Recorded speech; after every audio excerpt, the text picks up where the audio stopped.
चलें जी, आगे हम क्वेश्चंस देखते हैं। थ्योरेटिकल क्वेश्चन जिस एरिया में से आते हैं उनको डिस्कस करते हैं, क्या है, किस तरह से हमने उनको आंसर करना है। पहला क्वेश्चन है, describe the provisions related to the scope of total income. कि जो आपका टोटल इनकम का स्कोप है, इससे जो आपकी प्रोविजंस रिलेट कर रही हैं उसके बारे में आपने बताना है। अब 10 नंबर का सवाल है, पास्ट पेपर में से है, लेकिन अब इतने मार्क्स की थ्योरी इस चैप्टर में से नहीं आ रही होती, तो इतना बड़ा सवाल तो आपको नहीं आएगा। बट स्कोप ऑफ इनकम की अगर हम बात करें तो इसमें आपने क्या बताना है, इसमें हमने बताना है कि आपके पास दो इनकम होती हैं। एक होती है पाकिस्तान सोर्स ऑफ इनकम, एक होती है आपके पास फॉरेन सोर्स ऑफ इनकम। जो पाकिस्तान सोर्स ऑफ इनकम होती है वो हमेशा टैक्सेबल होती है, उसके ऊपर आपने टैक्स पे करना ही करना है। जो फॉरेन सोर्स ऑफ इनकम है उसकी टैक्सेबिलिटी डिपेंड कर रही होती है किसी भी पर्सन के रेजिडेंशियल स्टेटस के ऊपर। और जो होता है आपका रेजिडेंशियल स्टेटस, वो हमने देखा है किस तरह डिटरमिन होता है, इंडिविजुअल का कैसे डिटरमिन होता है, एओपी का कैसे होता है और कंपनी का कैसे होता है, ये हमने बात की हुई है। फिर हमने एक्सेप्शंस भी इसकी डिस्कस कर ली थी कि वो कौन से सिनेरियोज हैं जिसमें एक बंदा, उसके पास फॉरेन इनकम भी है, वो रेजिडेंट भी है, लेकिन उसकी फॉरेन इनकम एग्जेम्प्ट है, उसके ऊपर टैक्स नहीं लग रहा होता। जिसमें हमने बात की थी कि आपके पास टैक्स ट्रीटी होती है, आप अगर शॉर्ट टर्म रेजिडेंट हो जाए, या आप रिटर्निंग एक्सपैट्रिएट कंसिडर हो जाए, या आपके पास फॉरेन सोर्स सैलरी हो, तो आपकी ये इनकम एग्जेम्प्ट होती है। तो पूरी कहानी आपने इस सवाल के जवाब में लिख के बतानी है। तो that was the first question. लेकिन अब आपको इस तरह का सवाल एक्सपेक्टेड नहीं है पेपर में। उसके बाद है जी, state the basis of taxation regarding resident and non resident. ये आपने वही जो बात हमने बतानी है कि रेजिडेंट जो है इसकी फॉरेन सोर्स इनकम भी टैक्सेबल होती है, इसकी पाकिस्तानी सोर्स ऑफ इनकम जो है वो भी क्या होती है, टैक्सेबल होती है।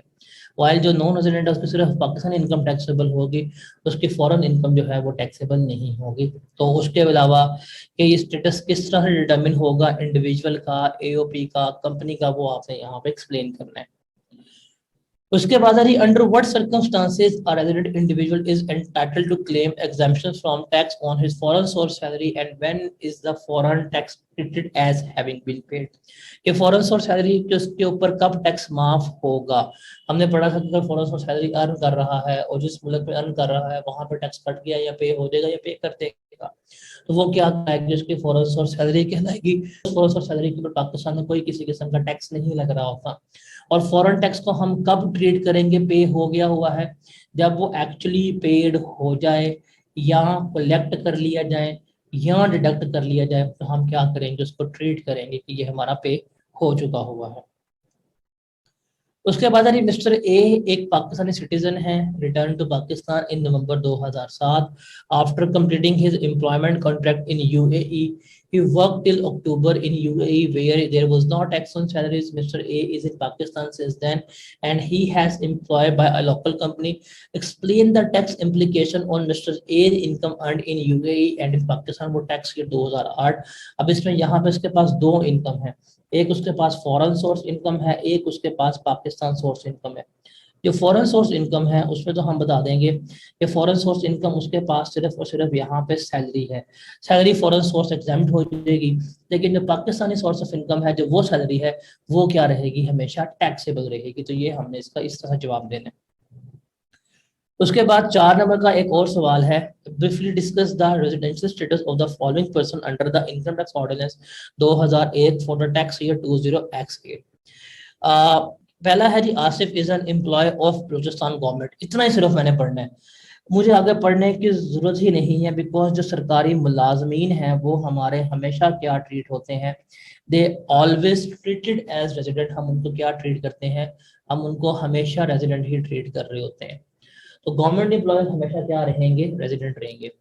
उसके बाद ये Messrs Akhtar and Co is a partnership firm doing business of financial consultancy in Pakistan as well as in UAE. The management और control of its affair is situated partly in UAE and partly in Pakistan. तो जो अगर आपको पता हो, ये Messrs Akhtar and Co AOP है, और एओपी का क्राइटेरिया क्या था कि अगर उसका control and management partly Pakistan में हो और पार्टली यहाँ पे मीटिंग वगैरह कर ले, तो वो क्या होती है, कंसीडर्ड रेजिडेंट कंसीडर होती है। क्योंकि ये उस क्राइटेरिया को फुलफिल करती है, तो ये भी क्या कंसीडर होगी, ये भी हमारी एओपी रेजिडेंट कंसीडर हो रही होगी।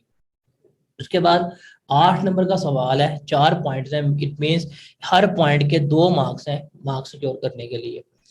क्वेश्चन है जी, briefly discuss the residential status of the following person for tax year 20x8। अब ये टैक्स ईयर 20x8 का मतलब क्या है कि दैट ईयर वो started on 1 July 20x7 and ended on 30 June 20x8। हम इस 12 महीने के टाइम के लिए क्या कर रहे हैं, बता रहे हैं कि ये लोग रेजिडेंट हैं कि नहीं है। पहला है कि mister Shah has been working as an information analyst in the ministry of foreign affairs on 1 November 2017। He was posted to Pakistani embassy in Canada for 3 years. क्योंकि सरकारी नौकर है तो सरकारी नौकर जो होंगे वो हमारे क्या कंसिडर होंगे, वो हमारे रेजिडेंट ही कंसिडर होंगे।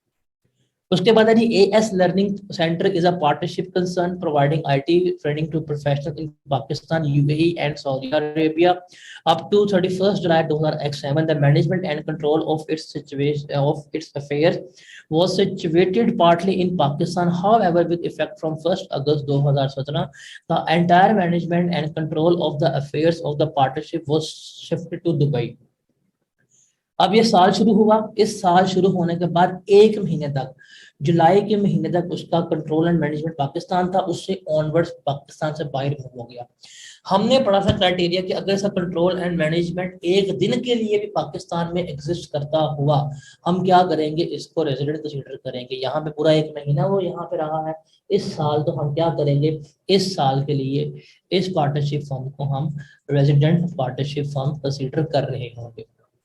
उसके बाद है जी, mister LT was sent to Pakistan on special assignment by his UK based company on 1 March 2018। He left Pakistan on 9 September 2008। He visited Pakistan for a period of 15 days during the last 4 tax year. ये इसने हमें बात बता दी है। अब हमें तो पता है हमारा जो कंसर्न है, हमारा कंसर्न सिर्फ और सिर्फ इस टैक्स पीरियड्स के तहत है। अब वो बंदा मार्च में आया तो मार्च, अप्रैल, मई, जून, हमने सिर्फ अपने ईयर एंड तक के डेज काउंट करने हैं।